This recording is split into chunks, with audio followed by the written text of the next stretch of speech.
I don't like how Gen Z gets penalized for not like assimilating into like outdated ways in the office.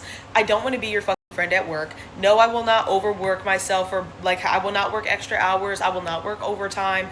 I will not kiss your ass. I will not suck your dick and do all this extra stuff just to advance in the company because it doesn't matter. Like we're underpaid and overworked and we can't work one job. Like almost none of my friends have one job.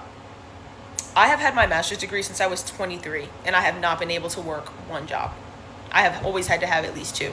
Like I struggle to advocate for myself and like still like stay employed while also like working at a salary that I know I'm worth, and it's upsetting. So it's like I'll come in and they'll lowball the fuck out of me. I'll get the job, and it's like, all right, whatever. I'm going to give you, if you want to give me $10,000 less than I know I should be paid for my education and my work experience.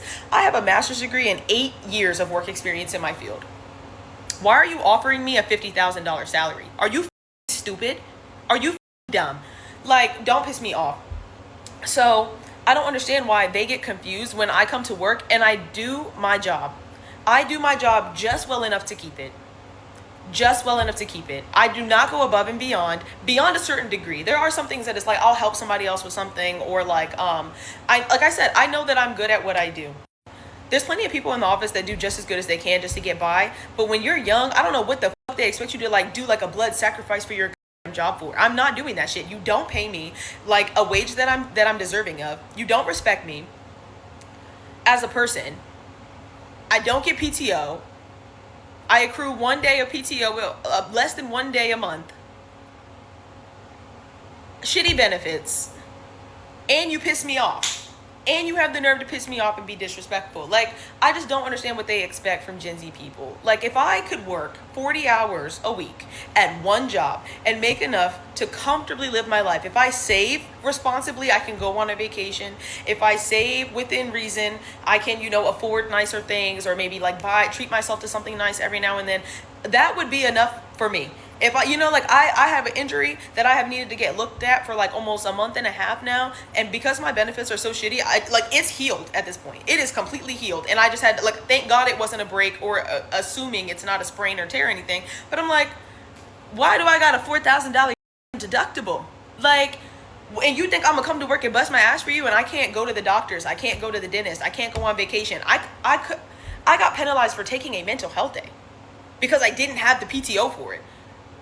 Okay, so I'm just gonna come in and everyone. I'm just gonna shoot up the whole building, put a pipe in the toilet. Like, what do you want from people? And then you wonder why I come and I do the bare minimum. Stop it. Stop asking people to come to work and overextend themselves when you do not pour into them. I feel like the idea that you could come to work and put your energy and effort into work, and then you will reap benefits for it. If I rep benefits for it, I would do it. I would do it, but I don't. Y'all drive me. I just left a job. I've been at my current job for 3 months. I just left my last job because I was working like 12 to 16-hour days during our busy season.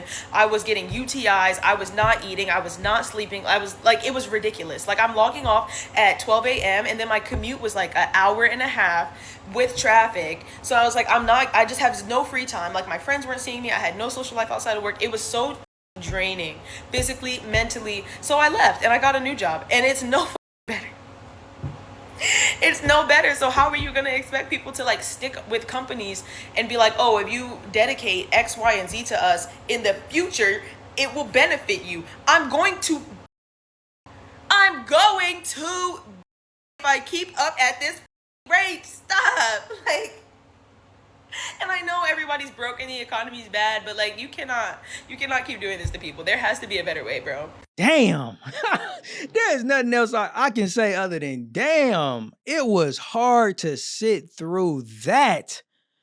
Oh my God, bro. Woo, you talk about being tried. It's the morning time for me. Damn, that was a lot. Start my day off with all that damn complaining. Goodness freaking gracious, man. All they be speaking is negative, negative, negative. Can't. Hard, hard, hard. Complain, complain, complain. Damn. No wonder y'all life suck. All that's coming out of your mouth is just negativity, complaints, and death. Death in life is in the power of the tongue. Like, damn, all you keep talking is negative, death-based stuff. And then you actually went as far as to do that. Wicked. What's wrong with these evil people? My goodness, man. I'm sorry. I just had to say it because it was hard for me to even sit through that mess. My God. Goodness freaking gracious, y'all. Hey, I'm going to tell you this, man. Get in the comment section. Please share your thoughts on what we just heard. I mean, goodness freaking gracious. That was just a whole utter, oh my God. I feel like that was just, ah. The things I do for y'all, the things I do for my lovely thrivers over here in the community, man. See, we got to sit through crap like this, but we do it so that we can help others, man. Get in the comment section. Don't crash out. Keep it respectful. Remember, we are thrivers. We like to keep it positive over here. Now, I got to get into this because, oh my goodness, man, all of that negative talk, all of the complaints. I'm going to just be 100, man. I'm going to be real direct today with this. People like that, it's your attitude holding you back. It ain't got nothing to do with the degrees. It's your attitude and your mindset. Oh, well, you're not going to pay me what I want to be paid, so I'm going to show up and I'm just going to do the bare minimum. That's all I'm going to do. Well, guess what? You won't advance. You won't ever thrive. You won't ever go beyond that because you are not willing to make sacrifices. This is the reason why Gen Z has that negative mark against y'all when it comes to your work ethic. All y'all do is complain. Many of y'all just complain. Y'all want everything handed to you, and it won't be. That's the one thing that I'm so glad has not changed in this society. I'll be honest, man. And I say this, and I say this from one very specific point of view. So please do not take this the wrong way.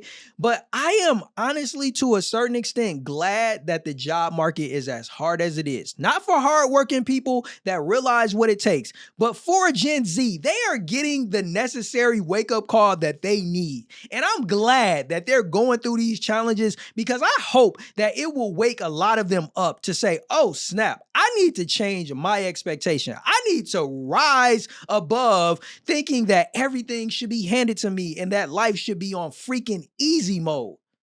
Because the one thing you got to recognize, sweetheart, is that no job is going to reward somebody that does the bare minimum. None.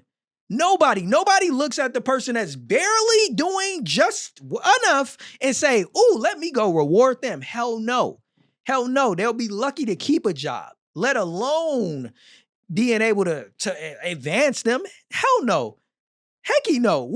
Do you know that when I was coming up, people were complaining not because they were doing the bare minimum and not advancing, but because they were going over and above. They would put in the time and then they would get leapfrog over somebody that didn't put in the work because of nepotism or favoritism. Those people had a real complaint. These complaints are completely baseless. These type of people in Gen Z, they just want everything for nothing. They don't want to give anything. And I'm going to close on this. You want to know what this whole situation reminds me of? It reminds me of, in the Bible, of Cain and Abel. Somebody with the mindset like this is like Cain. They want to come before God, or they want to come before the employer and just give them the bare freaking minimum, but they want all of the blessings, all of the money to pour down and rain down on them. And then they get mad when God rewards Abel, somebody that came and brought their best. The same way, like on a job, they get mad at their employees who are in there putting in the work. They're like, oh, you doing too much. You making it look bad. If this is not a real world depiction of Cain and Abel and what they do, they be mad. She actually started sending out threats. Right. Just like Cain. Ain't that some Cain type behavior? Like, yo, I forget you, God, and hey, I'm gonna take Abel up out of here. What? Because you don't want to rise to the occasion, because you don't want to put in more work, because you don't want to serve the place that you expect to serve you. You do realize that it needs to be mutually beneficial. Like, it amazes me the attitude and the entitlement that we see in this Gen Z. Now, it ain't all of them. I know a few Gen Zs that's about their business, but man, oh man, the majority of them that we see, that's why we got to ring this daily alarm, because this got to change. And I'm glad that they're getting the wake-up call that they getting. I definitely hope that things improve for those that are willing to put in the work and understand what it takes to actually advance on a job. But yo, I feel like, yo, these Gen Zs, they need to keep getting that reality check. It ain't gonna be easy. It's not. It's not. It's not. They're gonna make it even harder until you recognize that you need to change your approach. You need to change your attitude, and you need to be more positive and less negative in what you speak and spew online and put out there into the world. That's my take. Would love to hear yours. If you haven't already, share it in the comments. I am Jay. I'll see you, my thrivers, in the next episode of the Daily Alarm. Until then, stay blessed.